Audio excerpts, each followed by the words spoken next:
Lucas 22, versículo 14, diz assim: chegada a hora, Jesus se pôs à mesa, e os apóstolos estavam com ele. Então Jesus lhes disse: tenho desejado ansiosamente comer esta Páscoa com vocês antes do meu sofrimento, pois eu lhes digo que nunca mais a comerei, até que ela se cumpra no reino de Deus. E pegando um cálice, depois de ter dado graças, disse: peguem e repartam entre vocês, pois eu digo a vocês que de agora em diante não mais beberei do fruto da videira até que venha o reino de Deus. E pegando um pão, tendo dado graças, o partiu e lhes deu, dizendo: isto é o meu corpo, que é dado por vocês. Façam isto em memória de mim. Do mesmo modo, depois da ceia, pegou o cálice, dizendo: este cálice é a nova aliança no meu sangue, derramado por vocês. Mas eis que a mão do traidor está comigo à mesa, pois o Filho do Homem vai, segundo o que está determinado, mas ai daquele por quem ele está sendo traído. Então começaram a perguntar entre si qual deles seria o que estava para fazer isso. Irmãos, não há amor igual de Jesus, não há misericórdia maior do que o do nosso Deus. Nós somos cercados de dúvidas com relação ao porquê que Deus permitiu que o ser humano caísse. Por que Deus permitiu que Adão e Eva se voltassem contra ele? Por que Deus permitisse que o ser humano ouvisse o diabo e se voltasse contra ele? Nós não temos todas as respostas do porquê que Deus permitiu isso. Se Deus sabia que o ser humano ia cair, por que ele permitiu tal coisa? Não sabemos todos os porquês. Mas duas coisas pelo menos a gente tem que saber bem claro, irmãos. Deus deu total liberdade para o ser humano. Deus criou o ser humano e lhe deu total liberdade, dizendo: você pode escolher se querem a mim ou se querem ir contra mim. E deu ao homem e à mulher apenas um mandamento: não comam daquela árvore que eu disse a vocês. Mandamento dado ao homem, do homem transmitido à sua esposa. O ser humano tinha a escolha: posso seguir livre. O ser humano escolheu, talvez sem entender tudo o que implicava, ser escravo do pecado, não mais livre. Então Deus deu aos seus filhos uma liberdade imensa. Seus filhos poderiam amá-lo, não porque eram obrigados. Quem é pai e mãe aqui pode entender um pouco. Já pensou se seus filhos terem que amar vocês porque são obrigados a amar? Ou não é muito melhor seus filhos o amarem porque eles desejam isso de coração? Porque eles amam honrar vocês. Porque eles são gratos por quem vocês são. E eles querem de boa vontade render a vocês todo amor. E a gente está falando às vezes de pais e mães. A gente em momentos merecemos o amor de nossos filhos. Em alguns momentos a gente bota nossos filhos para ter raiva da gente. Há pais melhores, mães melhores. Há pais e mães que não são tão bons assim. Mas ainda assim um filho de Deus deve pensar em amar o seu pai e sua mãe. Ainda que não sejam talvez os melhores da face da terra. Mas se Deus lhe deu esse amor, essa capacidade, esse poder, ame, honre. Então o ser humano tinha essa liberdade. E ele fez mau uso de sua liberdade. Ele decidiu ouvir a serpente e não ao Pai. Decidiu fazer a vontade de Satanás e não de Deus. E aí o ser humano perdeu a sua liberdade e se tornou então escravo do pecado. Eu falei que tem duas coisas que a gente tem que saber. Por que Deus permitiu que o ser humano caísse uma vez que ele sabia que isso aconteceria? Primeiro, Deus deu aos seus filhos a liberdade de escolha. Os seus filhos escolheram o inimigo. E até hoje o ser humano nasce escravo do pecado. E até mesmo quando conhecemos a Cristo, o pecado continua correndo aqui nesse braço, nas veias desse braço, batendo nesse coração. O pecado ainda perturba a minha mente.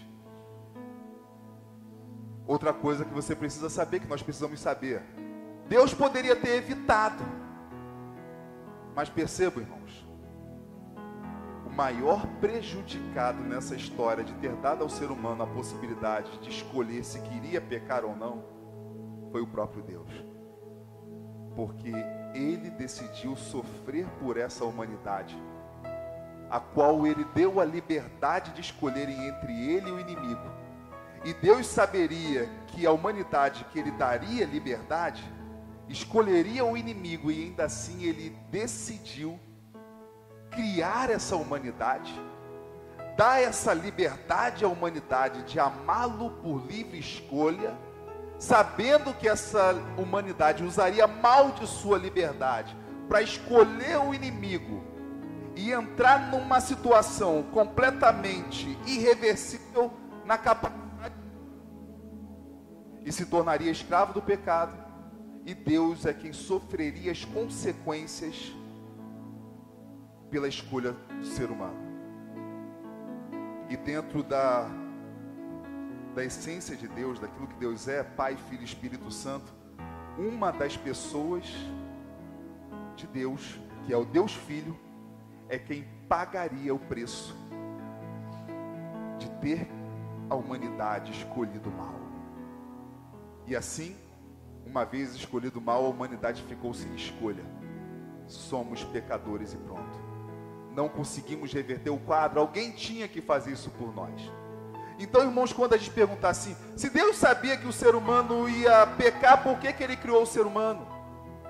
A gente tem que fazer a pergunta, irmãos: se Deus sabia que Ele teria que enviar o seu Filho para se sacrificar por uma humanidade que se voltaria contra Ele, por que ainda assim Ele nos criou?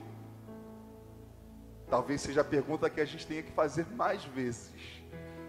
Porque, irmãos, percebam, o cenário da ceia é um dos cenários, da primeira ceia, é um dos cenários que a gente percebe: meu Jesus, por que o Senhor tem paciência com a gente? Por que foi se tornar um de nós? Só o Senhor para ter uma paciência com traição, com imaturidade, com malícia. Isso dentre os próprios discípulos. E, irmãos, uma das coisas que tranquiliza o meu coração, quando me acusam de mau pastor por causa de umas ovelhas muito ruins, que toda a igreja tem ovelhas, infelizmente, bem maliciosas, e às vezes não são não só imprestáveis, elas ainda agem contra, e aí querem acusar o pastor de ser um mau pastor. Irmãos, eu tranquilizo meu coração pensando que Jesus foi o pastor de Judas. Então eu penso: Senhor, então, se Jesus foi o pastor de Judas, e Judas ainda assim seguiu adiante, recebendo todo o amor do mestre, vendo todos os sinais, por que eu penso assim: eu tenho que tomar cuidado para eu não ser o Judas, porque potencial para Judas todos nós temos, e esse texto deixa bem claro. Mas os discípulos estavam na celebração da primeira ceia, festividade da Páscoa cristã, a mudança do cenário. A Páscoa teria uma nova representação. A Páscoa que representava a libertação do povo de Israel no Egito, agora ela teria uma nova identidade: a libertação do pecado. Embora, irmãos, a Páscoa antiga também era uma libertação dos deuses, dos falsos deuses, dos ídolos. E a libertação do pecado em Cristo também é uma libertação dos falsos deuses, dos ídolos, onde nós somos o principal Deus de nós mesmos. Nós somos o principal ídolo de nós mesmos. Eu estava ouvindo uma explicação do pastor Rodrigo Silva, que é um arqueólogo bem conhecido, e ele estava falando sobre uma característica que se viu em algumas imagens egípcias da porta egípcia antiga, e o sangue do cordeiro foi passado nos umbrais da porta, no alto da porta, porque aquelas casas marcadas com o sangue do cordeiro eram as casas onde os filhos primogênitos na 10ª praga não seriam mortos, mas eles seriam livres. E o sangue do cordeiro era uma marca na porta que identificava os filhos dos israelitas que não seriam ceifados na 10ª praga que atingiria sobre os primeiros filhos dos egípcios. E o Rodrigo Silva estava dando uma explicação sobre algumas gravuras, imagens antigas do Egito, de que uma porta, ela tinha como que desenhos de várias outras portas em volta da verdadeira. E ali tinha gravuras e escritas acerca dos deuses egípcios, da idolatria egípcia. E 400 anos do povo de Israel, irmãos, crescendo em meio ao Egito, não se engane em achar, irmãos, que o povo simplesmente adorava aquele Deus de Abraão, Isaac e Jacó, e que não teria sido afetado pela idolatria egípcia. É só a gente ver que eles construíram um bezerro de ouro no deserto, mesmo tendo presenciado todos os sinais de um Deus invisível.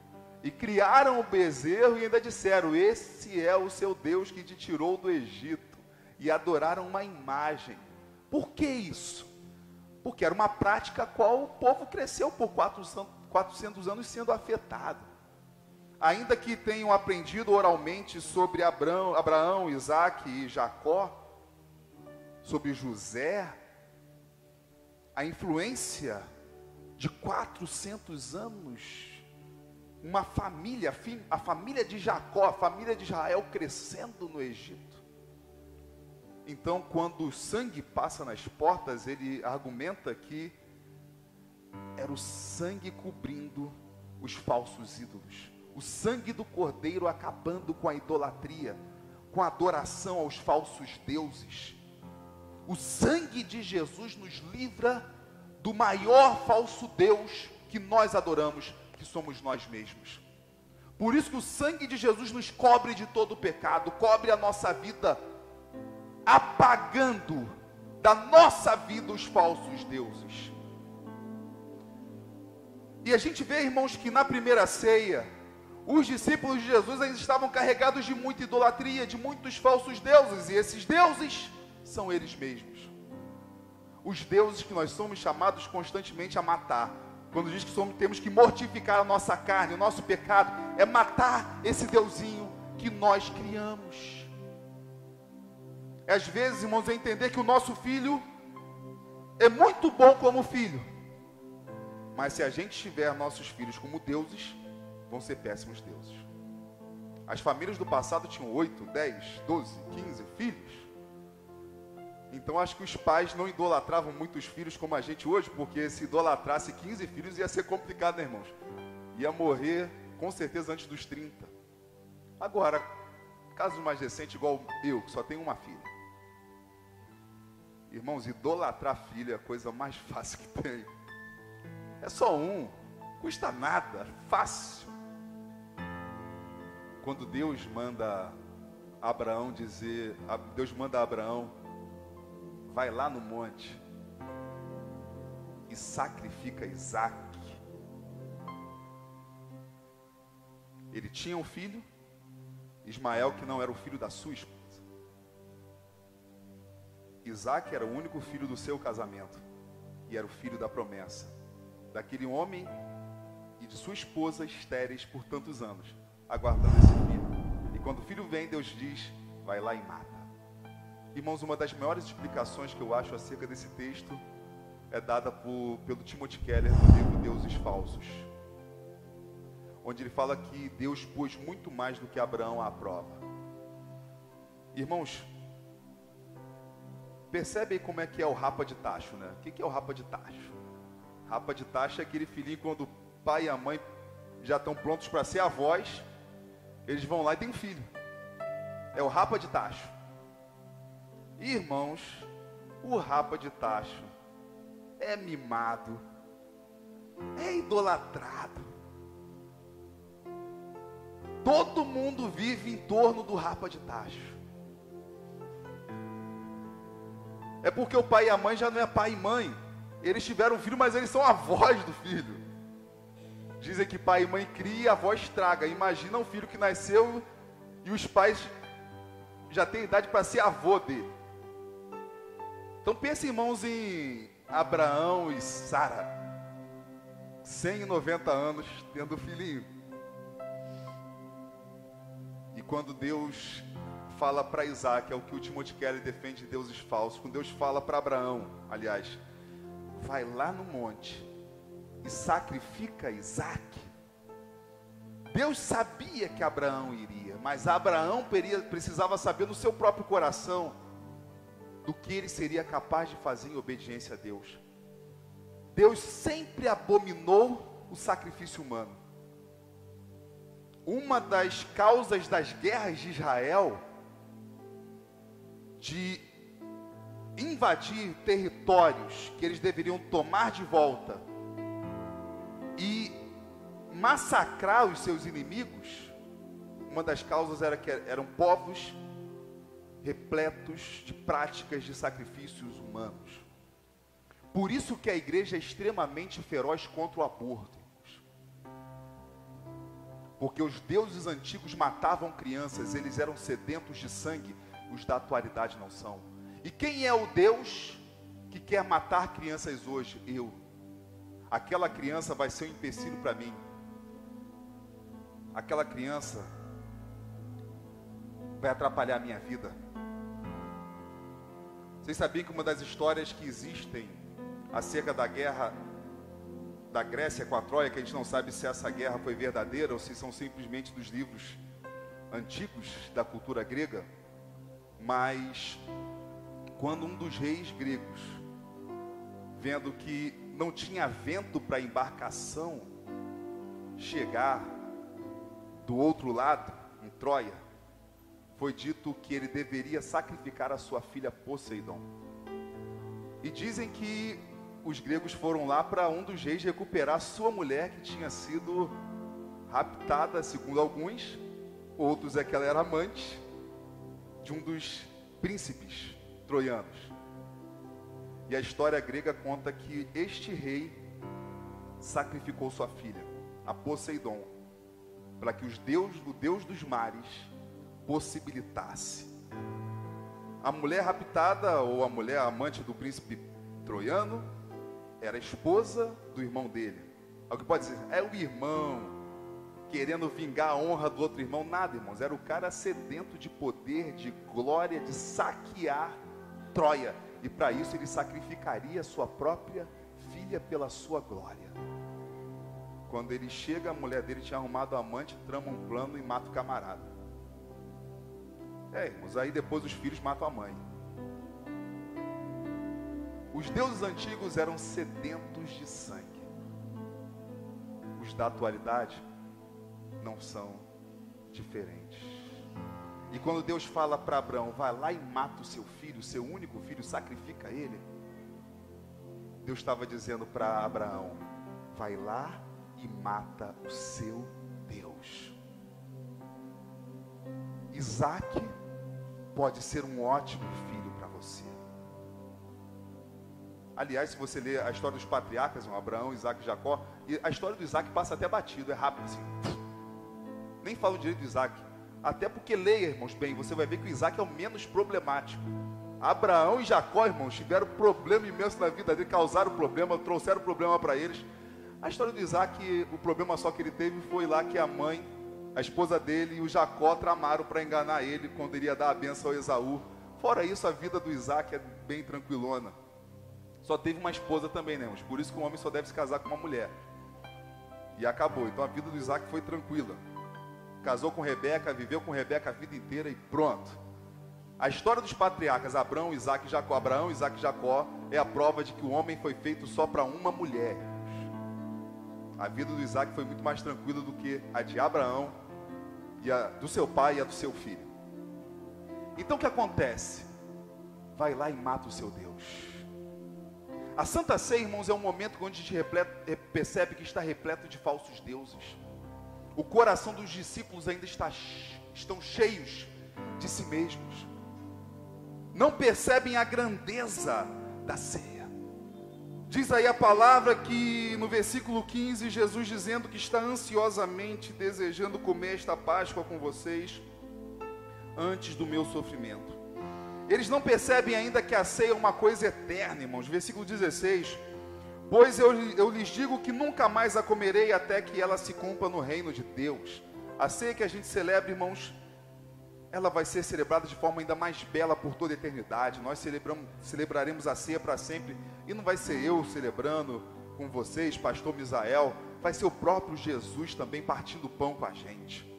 Porque perceba que ele diz: nunca mais a comerei até que ela se cumpra no reino de Deus. Já pensou, irmãos, quando Jesus Cristo estabeleceu o seu reino eterno, em meio aos homens, nós comeremos do pão com ele, nós beberemos do melhor vinho com ele. Para todos sempre celebraremos a festa, a ceia. Ele deu graças, ele pediu para repartir o cálice entre eles. E aí ele fala mais uma vez, versículo 18: não beberá mais do fruto da videira até que venha o reino de Deus. E aí prosseguindo, ele fala no versículo 20: este cálice é a nova aliança no meu sangue derramado por vocês. Mas logo após ele falar que o cálice é a nova aliança no sangue dele derramado por eles, o que os discípulos até ali ainda não entenderam, que sangue de Jesus é esse derramado por nós, o que isso representa, porque muita coisa que Jesus ensinou ainda não estava bem clara para eles. Jesus prossegue no 21: mas eis que a mão do traidor está comigo à mesa. A primeira ceia, irmãos, teve o quê? Traição. Está ali Jesus pronto a dar a sua vida em sacrifício por uma humanidade que o está traindo. Alguém pode dizer assim: não, mas quem traiu foi só Judas. Realmente foi o Judas que traiu acima de tudo. Mas o que eu quero que a gente entenda é o seguinte: primeiro, o ambiente da ceia é um ambiente de homens e mulheres pecadores. Naquele momento ali, apenas homens pecadores. Por que Judas quis trair Jesus? É difícil a gente descrever. Quando Judas se suicida e devolve as moedas que foram dadas a ele por trair Jesus, a gente para pensar o seguinte: talvez Judas não queria a morte de Jesus. Talvez Judas quisesse, simplesmente pensando: não sei se Judas era mais velho ou mais novo que Jesus, mas se ele fosse mais velho que Jesus, já que Jesus tinha 33 anos de idade ali, ele podia talvez estar pensando: meu Deus, esse garoto está lendo demais, ele tem muito poder, e a gente pode fazer maravilhas, coisas extraordinárias nesse lugar, e ele não age, ele é pacífico demais, ele é paciente demais. Vou dar um empurrãozinho nele, para ver se alguma coisa acontece e a gente toma esse poder, porque o que ele faz aqui, ele ressuscita mortos, ele multiplica comida, ele faz braço crescer, ele faz cego enxergar, ele expulsa demônios, ele pode derrotar Roma. Talvez no pensamento de que assumindo poder, ele terá mais poder. Talvez seja, irmãos, um dos pensamentos de Judas, porque a gente percebe que quando ele vê Jesus preso e Jesus não reage, ele reconhece a besteira que ele fez, mas ele não tem a humildade de buscar o perdão. Ele vai, joga as moedas e se suicida, se enforca. Mas o que a gente precisa entender da traição na primeira ceia, irmãos, acerca de nós também, é o que diz o versículo 23. Vamos ler juntos o versículo 23. Então começaram a perguntar entre si, qual deles seria o que estava para fazer isso? Olha para o seu irmão ao lado aí. Olha para o seu irmão ao lado aí e pense: quem será que vai trair Jesus aqui? Quem será que vai ser aqui o traidor?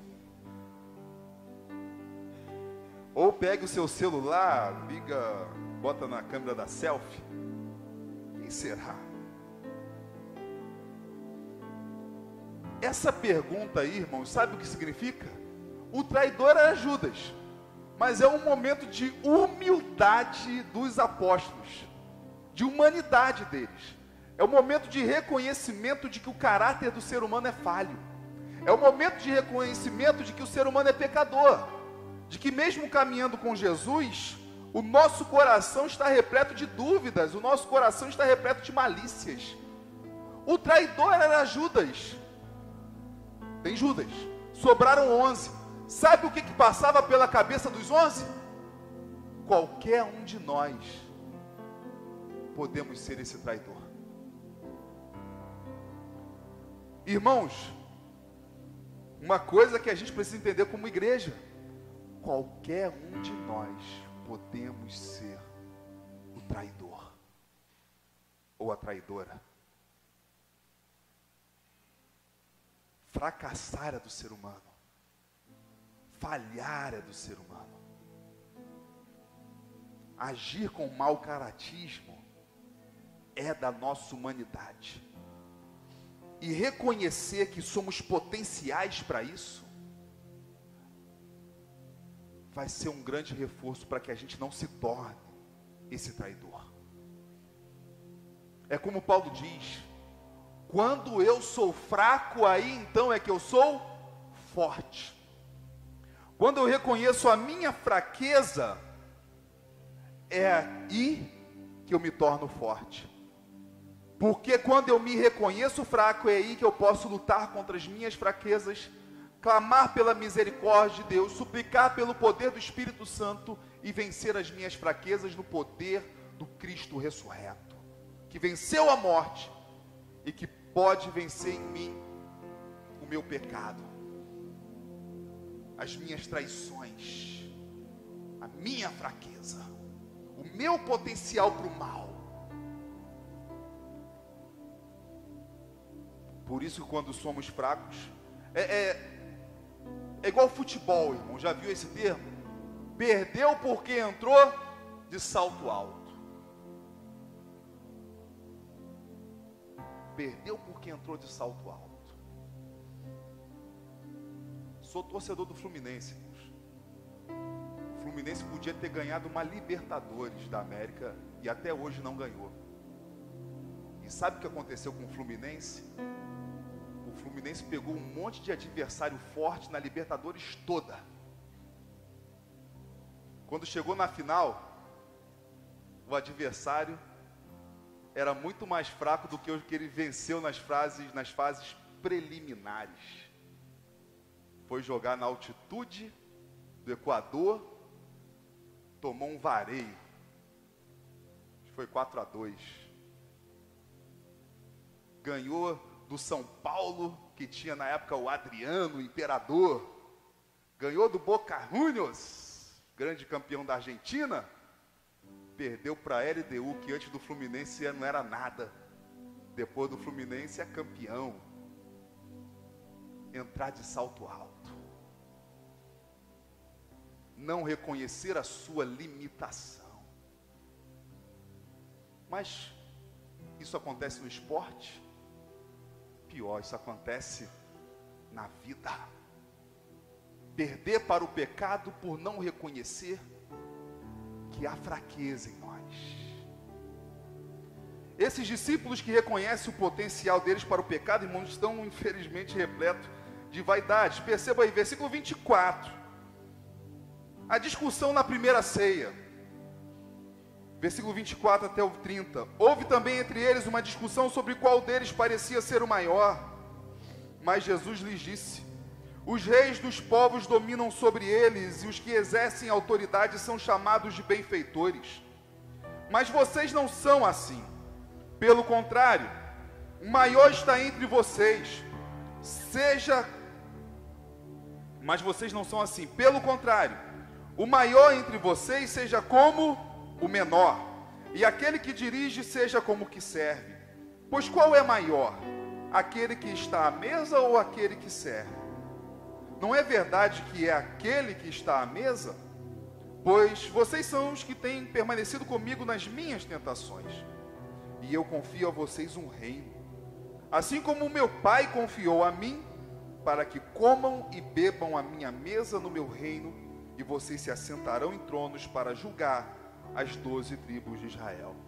Irmãos, Jesus estava preparando seus discípulos, mas havia muita imaturidade entre eles. Versículo 24: houve também entre eles uma discussão sobre qual deles parecia ser o maior. Estão diante de Jesus. Jesus já tinha lavado os pés deles, irmãos.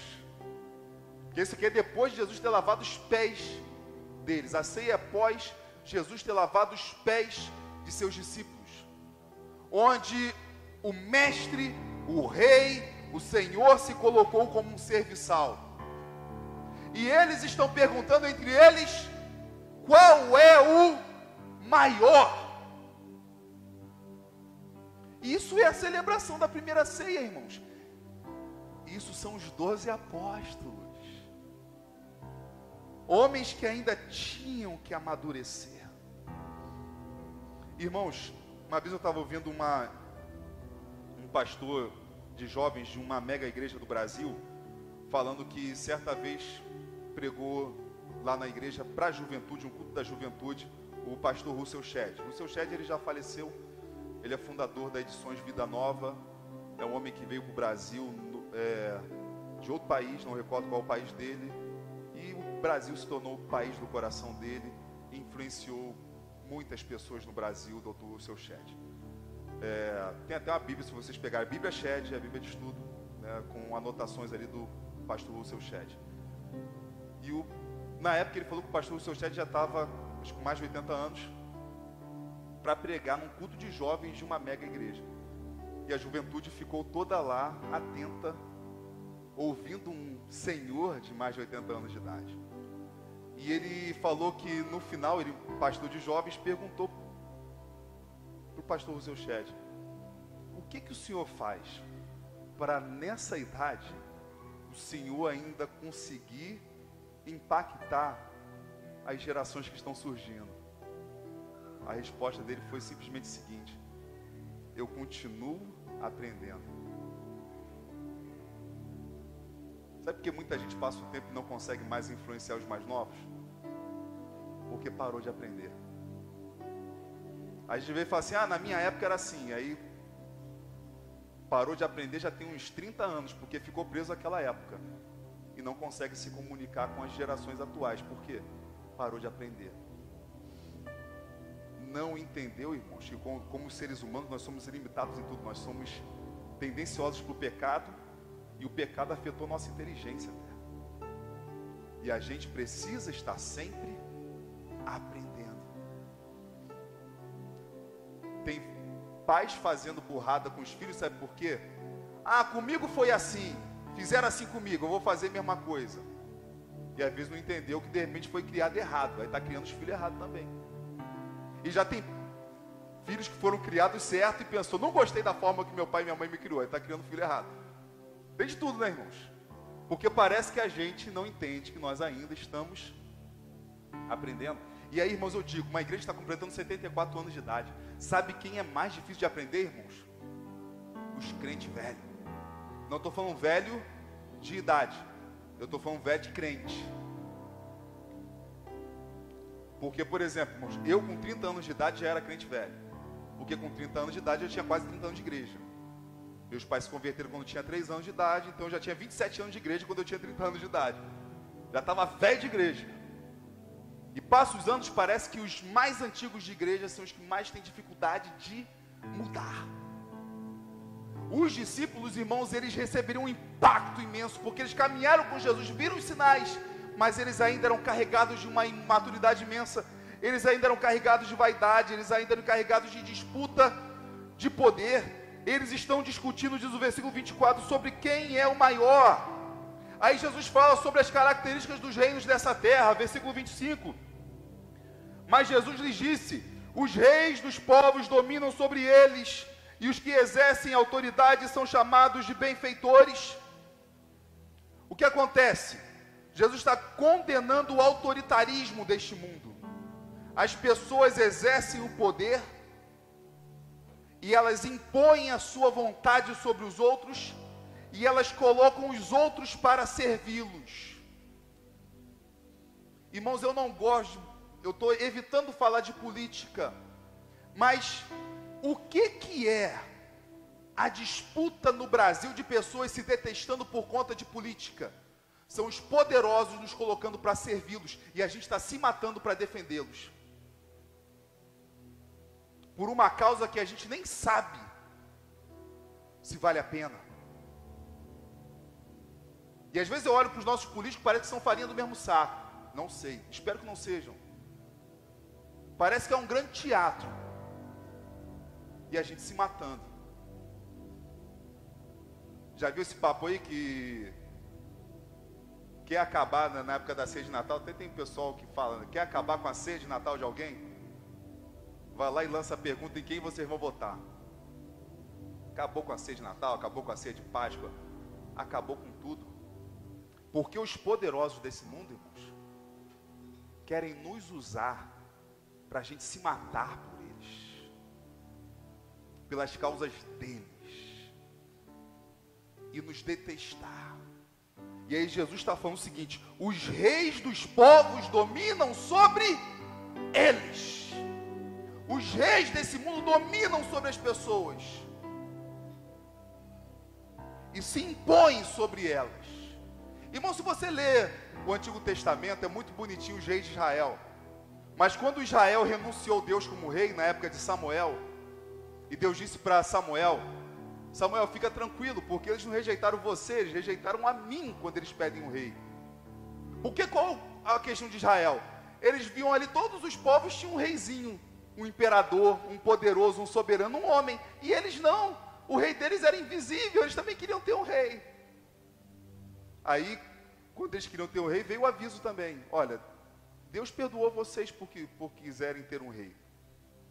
Deus vai dar o rei para vocês, mas agora que vocês querem um rei, saibam do seguinte: esse rei vai tomar terreno de vocês, esse rei vai botar vocês para servi-los, esse rei vai pegar suas filhas para poder servir no palácio, esses reis vão cobrar impostos altíssimos de vocês, esses reis,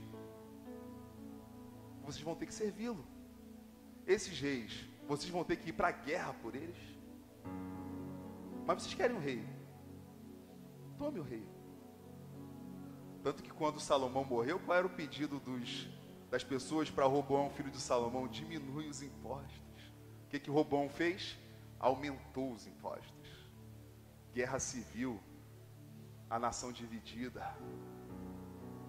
Isso, irmãos, até mesmo dentre o povo de Deus, nos reis ungidos pelo Senhor.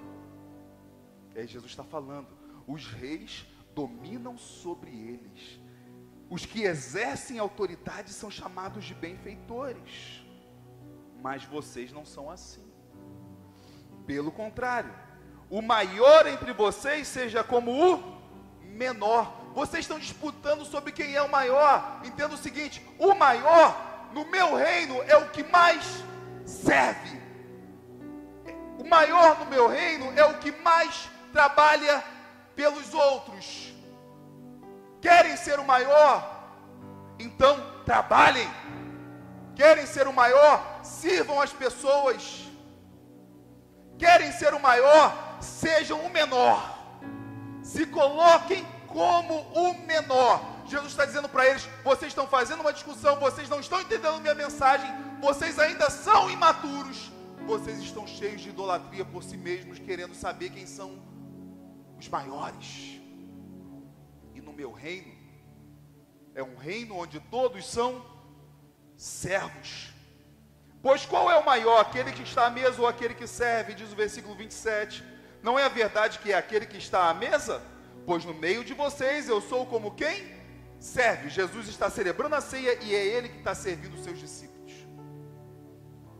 Na mesa humana, quem é o maior? É o que é servido. Na mesa de Cristo, ele entende que o maior é o que serve. Por isso que ele é o que serve o pão. Ele é o que serve o cálice. Ele é o que lavou os pés. Mas aí Jesus também, irmãos, no meio dessa imaturidade dos discípulos, Jesus, irmãos, é justo. A gente às vezes quer bater nos outros, só quer bater. Jesus é justo. E ele também elogia seus discípulos. Perceba o que ele diz aí no versículo 28. Vocês são os que têm permanecido comigo nas minhas tentações. Vamos ler juntos? Vocês são os que têm permanecido comigo.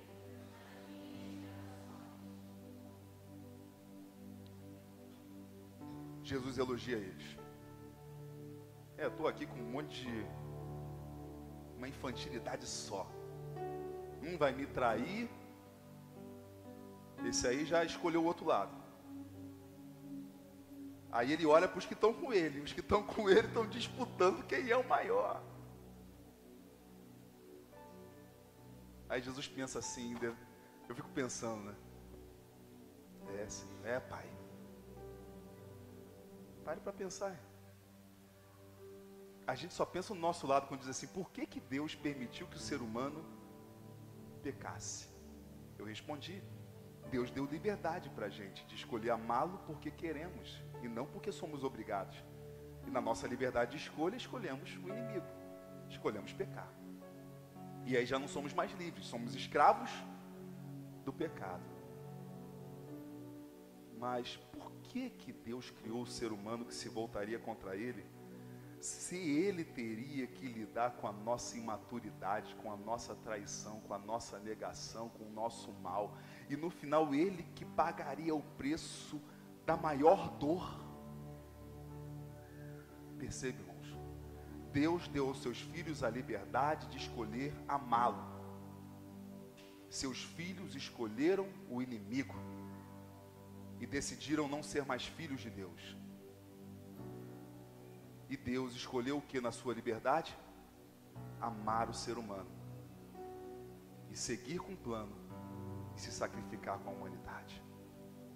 O ser humano, na sua escolha, escolheu o inimigo. E questiona, por que que o Senhor criou a gente se ia acontecer isso tudo? Mas na nossa liberdade escolhemos o inimigo. Deus, na sua liberdade, escolheu seguir nos amando e recuperando a nossa vida. E aí, ele lida com isso na ceia. Imaturidade. Mas ele vê também algo de bom neles. Vocês são os que têm permanecido comigo nas minhas tentações.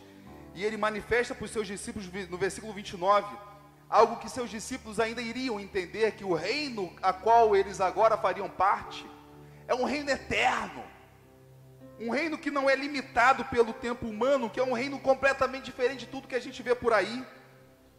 E eu confio a vocês, versículo 29, um reino, assim como meu Pai confiou a mim, para que vocês comam e bebam a minha mesa no meu reino, e vocês se assentarão em trono para julgar as 12 tribos de Israel. Percebam, irmãos, Jesus dizendo, Jesus pega aqueles homens imaturos e diz, ainda assim eu vejo coisa boa em vocês estão comigo nas minhas tentações, mas vocês têm potencial para me trair, porque eles viram lá qual era o deles que iria trair. Qualquer um deles podia ser, foi Judas. Judas seguiu o plano dele, e Jesus pega esses homens com potencial de traição, e sabe o que ele faz? Eu confio a vocês um reino, porque a obra, irmãos, é dele. Jesus confiou na humanidade, apesar da humanidade ter potencial para traí-lo? Não é que Deus confiou na humanidade, irmãos. Deus transformou a humanidade e deu a essa humanidade a sua missão, o seu propósito. Ele daria poder para os seus discípulos viver uma nova vida. É o que ele diria depois: vocês receberão poder ao descer sobre vocês o Espírito Santo, e vocês serão as minhas testemunhas de um reino eterno, que o Pai confiou a mim e eu confio a vocês. Vocês terão o privilégio de comer e beber na minha mesa, no meu reino. Vocês terão o privilégio de governar as nações, porque normalmente quando se fala, irmão, sobre julgar, fala-se sobre julgar no sentido também de governar o povo. A gente pensa lá nos juízes no Antigo Testamento, eles eram governantes de Israel antes do período dos reis. Jesus pega o ser humano imaturo e olha para eles e diz: eu vou dar para vocês um reino maior do que esses que vocês estão discutindo. Vocês estão discutindo maior No meu reino vocês apenas vão ter prazer em servir. E vão se alegrar em servir. Eu digo, irmãos, sabe o que cansa a igreja? Eu falo aqui várias vezes. Não adianta a gente fazer muita coisa. A gente tem que ter propósito no que faz. Sabe por que muitos crentes ficam cansados às vezes? Porque fazem tantas coisas e não vem fruto nenhum.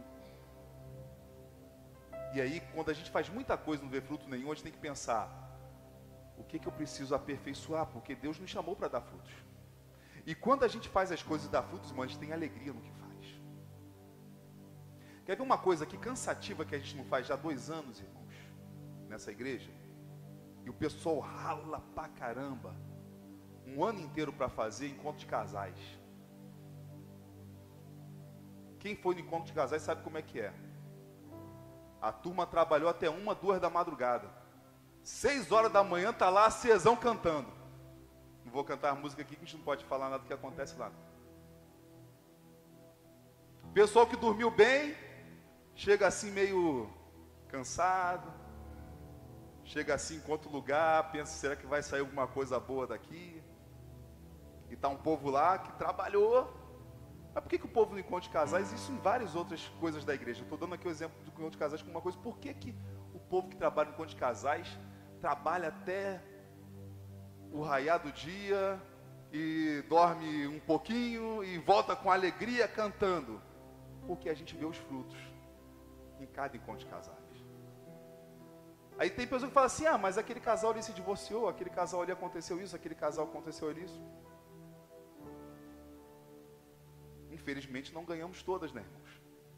Mas vai contar os frutos de casais restaurados, de gente convertida, transformada, liberta. E por que trabalha-se tanto com alegria? É quando a gente tem os frutos que a gente pode experimentar um pouco do que Jesus experimentou, irmãos. Ele verá o fruto do penoso trabalho da sua alma e ficará satisfeito. Ele verá você liberto, transformado, e ele fica feliz. Quem trabalha com casal? Né, Erenice? Trabalhou muito tempo aí no Casados para Sempre. Vamos voltar, misericórdia do Senhor. Às vezes ficar ali até de madrugada ajudando um casal que só quer brigar. Você podia estar namorando, né? Mas você não pode namorar porque tem um casal que em vez de namorar, está brigando. Aí tem um casal que poderia estar namorando na sexta-feira, tem que parar de namorar para ajudar um casal que não quer namorar, que se namorasse resolveria todos os problemas, mas não namora. Se odeia. É cansativo, pensa assim, gastar meu tempo por causa de gente que não quer nada. Mas o que dá alegria? É quando a gente vê que o casal se perdoou.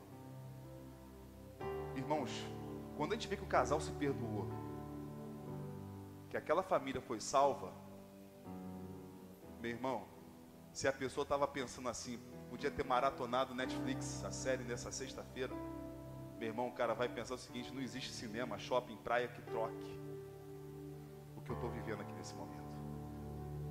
A gente ganha todas? Não. Infelizmente, muitas vidas não são transformadas, muitas vidas não são libertas, muitos lares continuam em guerra. Mas a gente vê também o fruto.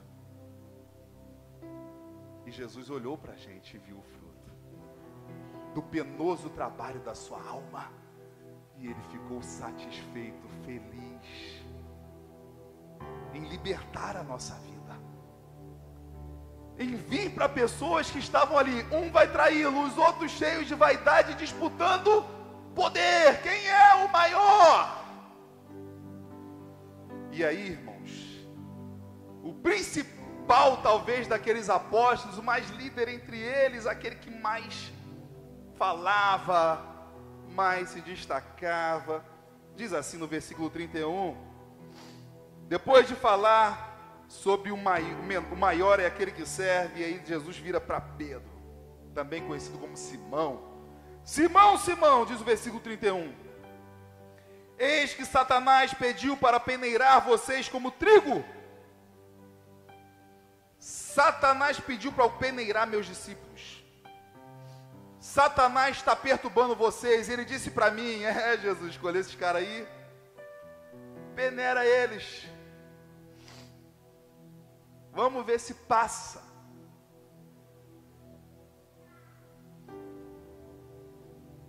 E sabe, irmãos, existe os jogadores de futebol nas divisões de base, para tentar entrar nos clubes, tem a chamada peneira.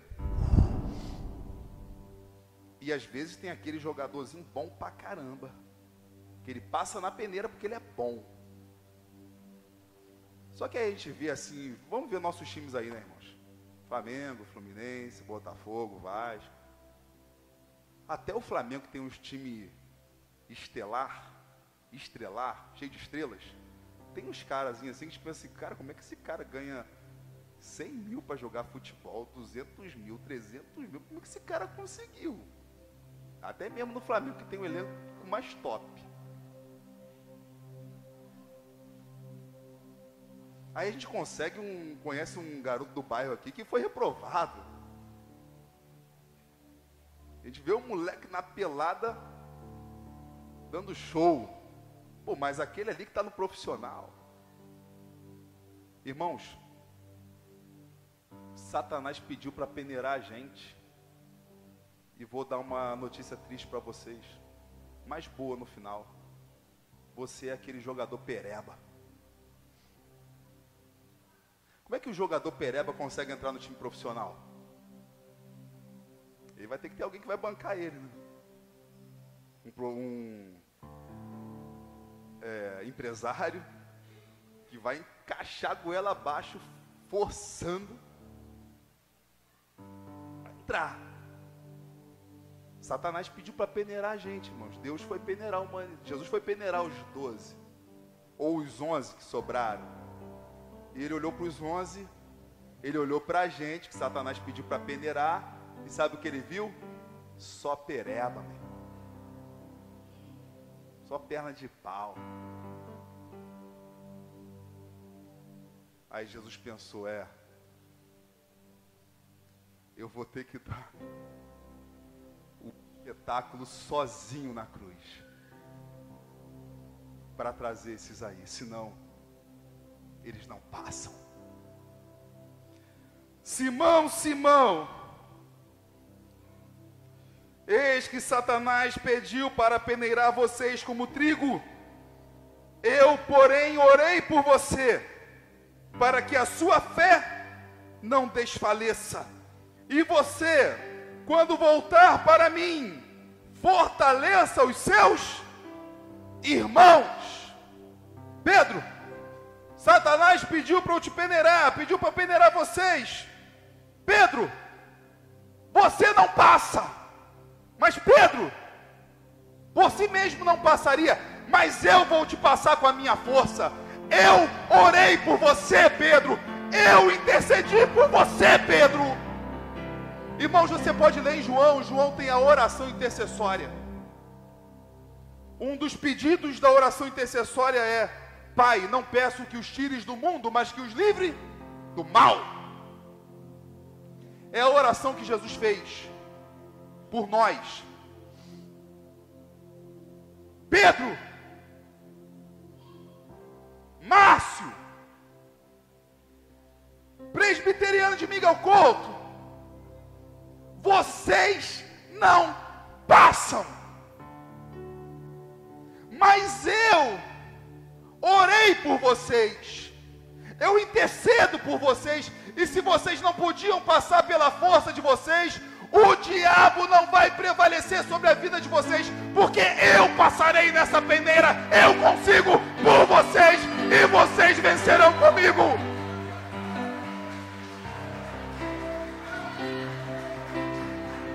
E quando vocês perceberem isso, quando vocês se voltarem a mim, como ele diz a Pedro, fortaleça os seus irmãos. Irmãos, nós fomos chamados para fortalecer uns aos outros.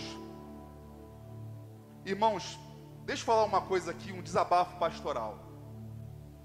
Nós temos que ir sim atrás da ovelha perdida, daquele irmãozinho que resolveu se desviar, E a gente tem que ajudar aquele irmão.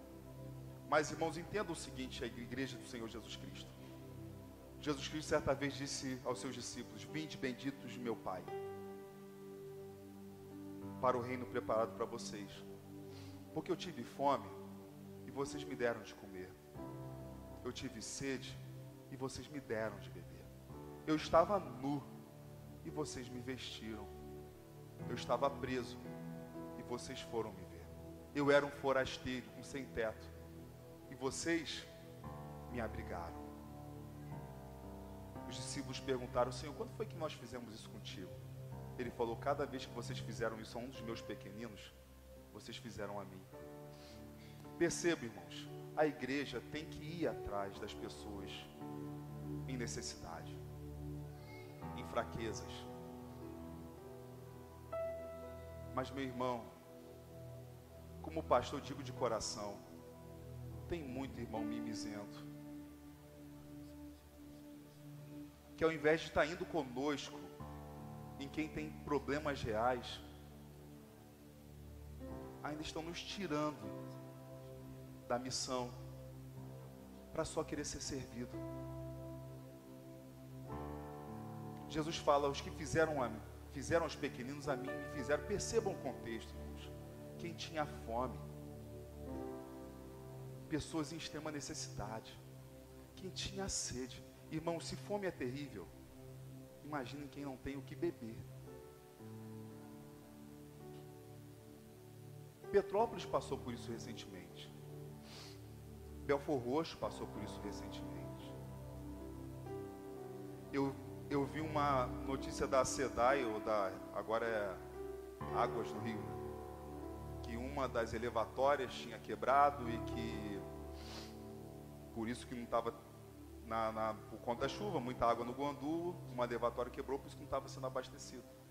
Aí eu fiquei pensando assim: calma aí, mas não existe manobra? Desvia água de um lugar para outro? Meu irmão, as pessoas passaram por uma enchente, não tinha água nem para lavar a casa. Irmãos, a gente lavou a água do meu sogro, a casa do meu sogro no sábado de manhã, com a água da enchente. Porque não tinha água. Ah, por que doar água? Porque não tem água. Só que, irmãos, Petrópolis, a tragédia veio destruindo tudo. Caiu barro, caiu tudo, destruiu tubulação, destruiu tudo. Em Belford Roxo foi enchente, as tubulações estavam intactas. Por que não tinha água? Será que não era o momento de desviar a água de algumas pessoas para mandar água para que as pessoas pudessem ter água naquela localidade? Desviar, fazer uma manobra, sei lá o quê? As pessoas não tinham água para lavar a casa. Tomada da enchente, de água podre, poluída, provoca doença. Irmão, se é terrível não ter o que comer, o que não tem o que beber, ele está duplicado, porque se ele não tem o que beber, possivelmente também não tem o que comer. Eu tive sede, vocês não me deram de beber. Eu estava nu, quer dizer, eu não tinha roupa para me vestir. Petrópolis, irmãos, destruiu a casa das pessoas, as pessoas perderam tudo. As enchentes, Belford Roxo, Nova Iguaçu, um monte de gente ficou sem roupa. Tinha uma pessoa que a gente estava vendo, irmãos, lá, a mulher perdeu todas as calcinhas. Não tinha calcinha para colocar no dia seguinte.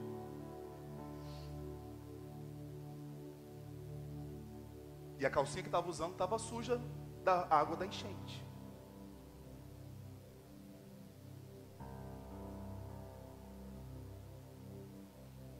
Eu era um preso, uma pessoa limitada, que não tem para onde ir, o que fazer, sem auxílio. E vocês foram me ver. Eu era um forasteiro, um sem teto. O único céu sobre a minha cabeça eram as nuvens, as estrelas, o sol, a lua. E vocês me abrigaram. Irmão, Jesus está falando sobre pessoas com problemas terríveis. E na igreja, irmãos, o que eu mais deparo é o seguinte: não me amam. Mas qual é o seu problema? Você está nu Você está enfermo? Você está sem água? Sem comida? Está preso? Se você não está em nenhuma dessas condições, você deve estar junto com seus irmãos para ajudar essas pessoas. Você deve estar junto com seus irmãos para pregar o Evangelho a quem vai morrer eternamente se não for salvo por Jesus Cristo.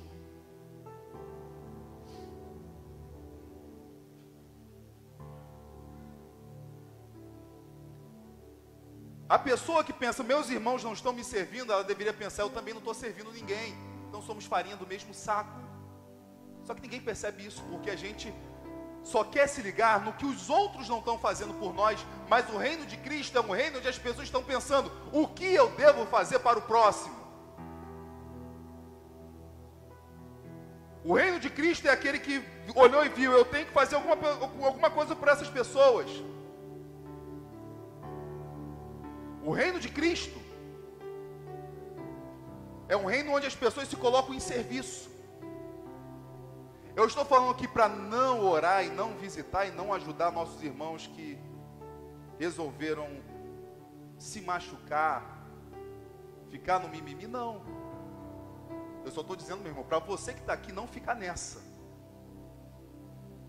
Para você ser o que ajuda os outros a seguir adiante, num mundo de carência imensa. Num mundo, irmãos, onde os adolescentes estão se cortando. Pelo que não sei, mas eles estão fazendo isso. No mundo onde o suicídio cresce. No Brasil é abafado, não se fala, mas cresce. E qual é a nossa causa, a nossa missão? Nós temos uma missão no mundo, ou nós queremos que os nossos irmãos tenham uma missão somente de vir a nós? Desejos da sua alma.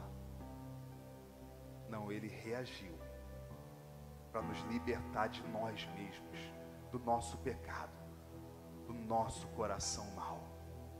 Ele seguiu nos amando, mesmo quando nós não o amamos. Deixa eu colocar em pé nessa hora e entender que o Senhor está sempre te chamando e dizendo, você é meu, eu te amo. Eu conheço suas dores, eu conheço o que há no seu coração, eu conheço sua alma.